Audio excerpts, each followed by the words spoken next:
Trump టారిఫ్లు వేయడము, మన దగ్గర నుంచి డబ్బులు గుంజుకోవడము, దీని మీద పెడుతున్న ఇంట్రెస్ట్ అసలు మన సిటిజన్స్ అంటే మన ఇండియా నుంచి వెళ్ళే సిటిజన్స్ మీద మనం ఇంతగానో ట్యాక్స్లు కడుతున్నాము ట్రంప్కి.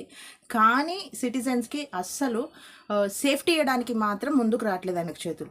ఎగ్జాంపుల్ చెప్తాను. టెక్సాస్లో అండి, అదొక చాలా పెద్ద ప్లేస్ యూఎస్లో.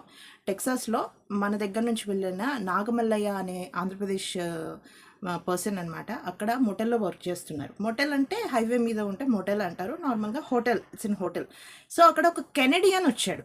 కెనడియన్ వచ్చి వీళ్ళిద్దరికీ ఒక వాషింగ్ మిషన్కి సంబంధించిన గొడవ అయితే జరిగింది. ఆ గొడవలో చిన్నగా కొట్లాడుకుంటున్నారు. మీకు తెలుసు కెనడా కానీ ఆఫ్రికన్స్ కానీ కొంచెం అగ్రెసివ్గా ఉంటారు. సో అదే జరిగింది. ఆ అగ్రెసివ్నెస్ వల్ల తను ఏం చేశాడు అంటే లిటరలీ ఒక నైఫ్ తీసుకొని ఒక వెపన్, ఆ వెపన్ అక్కడ మీకు తెలుసు యూఎస్ అవుట్ ఆఫ్ కంట్రీస్లో వెపన్స్ కూడా చాలా విగరియస్గా ఉంటాయి. ఆ వెపన్తో డైరెక్ట్గా నాగమల్లయ్యని బీహెడ్ చేసేసాడు అనమాట, తల తీసేసాడు. అది వాళ్ళ పిల్లలు, భార్య ముందు. మరి యుఎస్ ప్రభుత్వం ఏం చేస్తుంది మన ఇండియన్స్కి సెక్యూరిటీ కల్పించకుండా? Is not an illegal immigrant. ఆయన వీసా తీసుకొని, పాస్పోర్ట్ తీసుకొని, అన్నీ కరెక్ట్గా తీసుకొనే వెళ్ళాడు. He's paying the tax there. What is US Trump ఏం చేస్తున్నాడు అసలు?